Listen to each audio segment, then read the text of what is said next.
Well, let's bring in Ciarán Browne. He's an associate professor of conflict resolution at Trinity College, Dublin. He's also the lead author on a paper about the crackdown on Palestinian solidarity activism in the UK since October the 7th. He joins me now from Belfast. Brendan, I'll start by asking you for your reaction to today's ruling and perhaps if you're surprised. Well, yeah, thanks very much for having me join you. I mean, it feels like an unbelievable overstretch, and yet nothing seems unbelievable anymore. I mean, what we have here is a UK government taking the decision to designate those who are opposed to the ongoing slaughter of Palestinian civilians, opposed to the genocide, doing all that they can within their power to disrupt the military-industrial complex, to disrupt the production of weapons used to kill Palestinians abroad, being labelled as terrorists alongside organisations such as Al-Qaeda, alongside organisations such as ISIS. I mean, this is absolutely absurd, and it will have, I believe, very serious ramifications for the UK moving forward. Essentially, what we're witnessing here is an attempt to enforce a chill effect on everyone who is absolutely abhorred by the UK government's ongoing complicity and their flagrant breaches of international law that we have seen now for the best part of 21 months. I mean, am I surprised? Not really, because there's not that, us in the north of Ireland, we're well used to the idea that there's no such thing as British justice. But equally, this is something that I think is a massive overstretch, and hopefully this will be overturned and smarter minds will prevail. What would you say to the government argument that there was a break-in at a secure facility, a military facility, that damage was done there? In your mind, obviously, that this is equating this group to other terrorist groups. In your mind, is property damage of this nature considered terrorism?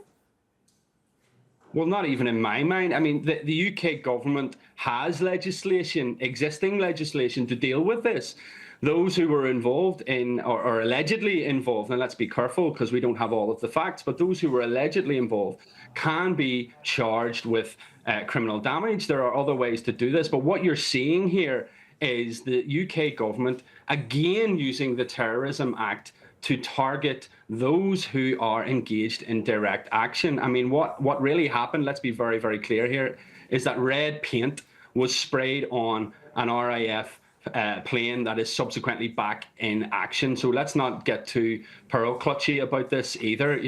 This, as I say, is a massive overstretch. And I mean, did we have any sense of irony at all when we see people like Yvette Cooper only yesterday talking about the suffragette movement and the great strength of the suffragette movement? And if it wasn't for the direct action of the suffragette movement, then she wouldn't have been addressing Parliament yesterday or the day before. So again, this is a draconian, silly move by the UK government, one which I hope will be challenged later on in July when Palestine Action will have the opportunity to make their case again. But it's very clear what this is an attempt at doing. This is an attempt at suppressing the voices of those of us who are absolutely appalled at the UK and its complicity in its ongoing breaches of international law. And make no mistake about this, this attack clearly shows the strength of the Palestine solidarity movement, one that has been growing, as we argue in our article, has been growing exponentially since October 2023, which is now a major force to be reckoned with, and which is one which will not go off quietly into the night. I don't think anybody who is serious about solidarity with Palestine will pay much heed to this whatsoever. In your research, Brendan, have you found that authorities particularly crack down on Palestinian activism rather than activism more broadly in the UK? Well, we've seen that. I mean, we haven't seen, for example, other direct action organisations hit in the same way, have we? Or maybe that is coming next. Maybe that's something that's going to be happening. But what we have seen absolutely in the last 21 months of slaughter in Palestine, we have seen an ongoing attempt to silence and suppress those who are engaged in Palestine solidarity work, not just Palestine Action. We have seen professionals, medical professionals, legal professionals, teachers, academics being smeared, being targeted, losing their jobs. We've seen students losing their positions at universities. We've seen universities try and clamp down on student protest movements for students having the audacity to say to their institutions that they want them to cut all their ties with an apartheid state committing genocide. So you were seeing very clearly that there is a significant ramping up of attacks against the Palestine solidarity movement. And again, we're going to see massive pushback.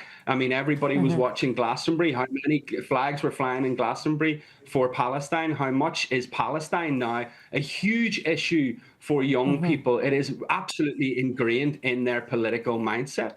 Brendan, very briefly, how do you expect that this order might be implemented? Obviously, Palestine Action has many supporters who you're describing there who aren't necessarily active members.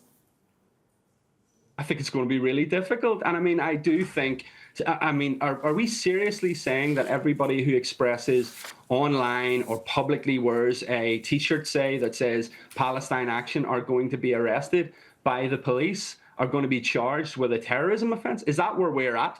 Is that what the UK is at now in this day and age? I would be very surprised that this is going to be enforceable.